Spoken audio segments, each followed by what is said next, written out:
तीन राज्यों में कांग्रेस की हार पर सीएम नीतीश ने कहा कि हम बीमार चल रहे थे और फिलहाल इस पर कुछ भी रिएक्शन उनके सामने नहीं आए। चुनाव में हार जीत लगा रहता है। तेलंगाना में कांग्रेस की जीत हुई है, जहां हार हुई वहां भी कांग्रेस को अच्छा वोट आया है। तो ये नीतीश कुमार का बयान है कि फिलहाल चुनाव में हार जीत लगा रहता है, जहां हार हुई है वहां भी कांग्रेस को अच्छा वोट आया है। क्या कुछ कहा, सुनिए आप। कांग्रेस वाला भी कई जगह जीता और इस बार मान लीजिए इसके पहले वाला तो ही जीता हुआ वही थे। अरे इसके पहले भी बीच में बीच में ही लोग जीत गए थे। अब फिर वो लोग जीत गए और अच्छा वोट आया है। मैंने कांग्रेस को भी कम वोट नहीं, अच्छा ही वोट आया है और वो जीत गए। तो चलिए, जो भी फैसला करती है तो सबको अधिकार है और सबको बधाई है। एक जगह तो फिर जीते हैं कांग्रेस वाले, तेलंगाना में सोचिए। और बहुत पहले उनको था, बाद में जब हो गए तो फिर जीत गए। तो इसलिए इन सब चीजों पर कोई खास चर्चा नहीं है। तो इस पर तमाम जानकारी के लिए संपादक अशोक मिश्र जी इस वक्त हमारे साथ बने हुए हैं। अशोक जी, पहले तो 5 राज्यों में चुनाव, फिर 3 राज्यों में हार और उसके बाद से हार पर रार और फिर बैठक को भी टाला गया और अब फिर बदले हुए सुर नीतीश कुमार के। क्या कुछ कहेंगे आप इस पर? बिल्कुल, देखिए, नेता वही होता है जो विपरीत परिस्थितियों में भी अपने समर्थकों को प्रोत्साहित करे, उत्साहित करे और उसका मनोबल बढ़ाए। यही वजह है कि आज नीतीश कुमार जब बाहर निकले हैं, यानी कि तबीयत उनकी नासाज पिछले 1 सप्ताह से थी और जब आज वो बाहर निकले हैं तो उन्होंने जो संदेश दिया है वो इंडिया गठबंधन के नेताओं के लिए और समर्थकों के लिए काफ़ी महत्वपूर्ण कहा जा सकता है। नीतीश ने साफ तौर पर यह संकेत दिया है कि हार से घबराने की जरूरत नहीं है और उन्होंने अपने समर्थकों को, कांग्रेस के समर्थकों को यह संदेश दिया है कि कांग्रेस सीट भले हार गई है लेकिन जनता का समर्थन उसे पहले की तरह मिला है, यानी कि उसे वोट में कमी नहीं आई है। दूसरी बात, नीतीश ने साफ तौर पर कहा कि लोकतंत्र में चुनावी हार जीत होते रहती है, इसलिए उसे घबराने की जरूरत नहीं है और फिर नए सिरे से गठबंधन को मजबूत करने की जरूरत है और सबको साथ मिलकर के चलने की जरूरत है।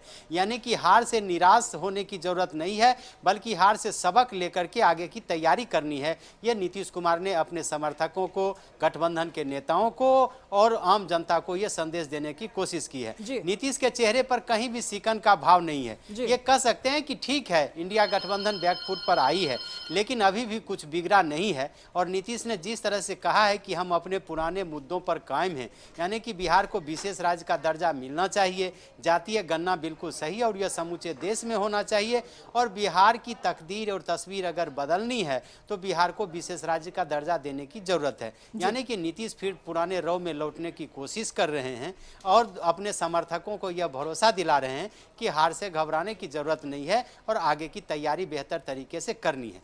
यही वजह है कि नीतीश ने साफ तौर पर कहा है कि जल्द से जल्द इंडिया गठबंधन की बैठक होनी चाहिए और उस बैठक में सबको शामिल होना चाहिए। अशोक जी, नीतीश कुमार तो शुरू से ही काफी भरोसा जता रहे थे कांग्रेस के ऊपर, काफी एनर्जेटिक थे। जब इन्होंने इंडिया गठबंधन की शुरुआत की बिहार से, काफी एनर्जी के साथ इन्होंने शुरुआत की और उसके बाद आगे का जो सफर इन्होंने तय किया। लेकिन जिस प्रकार से चुनाव में देखा जा रहा था, जो 5 राज्यों का चुनाव हुआ, कांग्रेस ने जिस तरीके से अड़ियल रवैया अपनाया, जिस तरीके से अपने नेताओं पर ही भरोसा नहीं जताया और इतना सब कुछ हुआ, जो नतीजे सामने आए, उसके बाद क्या लगता है नीतीश कुमार भरोसा कर पा रहे हैं? अब देखिए, राजनीति में बहुत कुछ हाँ, बहुत कुछ ना में बदलता है। हाँ। आखिर नीतीश करेंगे क्या या कोई भी पार्टी जो विपक्ष में है वो करेगी क्या? वो खुल के तो ये कह भी नहीं सकती है कि हम विपक्षी मोर्चा में शामिल नहीं होंगे और यह खुल करके कहा भी नहीं जा सकता कि कांग्रेस को पीछे लौटना चाहिए। लेकिन इतना जरूर कह सकते हैं कि विपक्षी एकता में जो सबसे बड़ी कामयाबी नीतीश को मिली थी उसमें कुछ देर के लिए भले ब्रेक लगा हो, लेकिन इतना जरूर कह सकते हैं कि नीतीश अभी भी निराश और हताश नहीं है। यानी कि उनको अभी भी उम्मीद है कि अगर विपक्षी दलों के नेता एक मंच पर आएंगे और विपक्षी एकता अगर बनेगी तो आने वाले चुनाव में विपक्ष को, यानी कि बीजेपी को बेहतर टक्कर दी जा सकती है। और दूसरी बात है कि जो आपने कहा कि नीतीश की उपेक्षा की गई, अगर कांग्रेस सभी दलों को साथ लेकर के इन 3 राज्यों में जहां उसकी हार हुई है चलती तो आज नज़ारा दूसरा होता। नज़ारा भले कांग्रेस चुनाव हार जाती, बीजेपी की जीत हो जाती,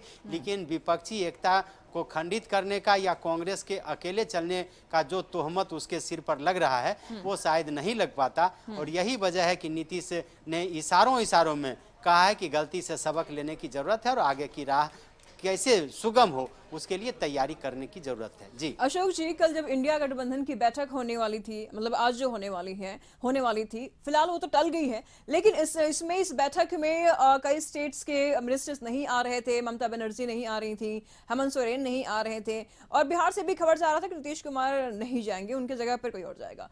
तो ऐसे में ठीक है, बैठक भी टली है, ये बदला हुआ सुर क्यों, कारण क्या है? देखिए, कांग्रेस की जो भूमिका रही वो विपक्षी दलों को रास नहीं आई है। और कई राज्यों में अगर केरल की बात करें तो केरल में वामपंथी दलों के साथ कांग्रेस ही आमने सामने है, वहाँ फिर बीजेपी नहीं है। आपने देखा होगा कि केरल के मुख्यमंत्री ने कहा भी है कि अगर चाहते हैं कि बीजेपी को खत्म करें या बीजेपी को हराएं तो कांग्रेस को केरल में चुनाव नहीं लड़ना चाहिए। और उन्होंने राहुल गांधी को वायनाड से लोकसभा सीट से भी चुनाव लड़ने से मना किया है। लेकिन क्या कांग्रेस वहाँ मानेगी क्या? दूसरी बात है कि पश्चिम बंगाल में जब बात अब करें तो वामपंथी दल जो हैं कांग्रेस के साथ हैं, और वहाँ अगर ममता बनर्जी के साथ लड़ाई है तो इन दलों के साथ भी है और बीजेपी के साथ भी है। तो ऐसी परिस्थिति में क्या कांग्रेस बंगाल से बेदखल हो जाएगी? तो ये स्थानीय मुद्दे हैं। लेकिन एक बात तय है कि आगामी लोकसभा चुनाव में अगर INDA गठबंधन यानी कि इंडिया गठबंधन को अगर कामयाबी हासिल करनी है तो एक मंच पर आना होगा, एक सहमति बनानी होगी, और यही संदेश नीतीश कुमार ने दिया है। आने वाले दिनों में इसका क्या फलाफल निकलता है ये तो आने वाला समय बताएगा। फिलहाल कह सकते हैं कि आज भी इंडिया गठबंधन के कोर कमेटी की बैठक दिल्ली में है मल्लिकार्जुन खड़गे के साथ, और देखते हैं कि उस बैठक में फिर आगे क्या विचार होता है। भले विस्तारित रूप से ये बैठक न हो, लेकिन इस बैठक में कहीं न कहीं कुछ रास्ता निकालने की कोशिश की जाएगी, और आगामी बैठक का क्या एजेंडा हो, किन किन बातों पर सहमति हो और आगे की क्या रणनीति हो, इन पर भी विचार हो सकता है। जी बहुत बहुत शुक्रिया अशोक जी आपका इन तमाम जानकारियों के लिए।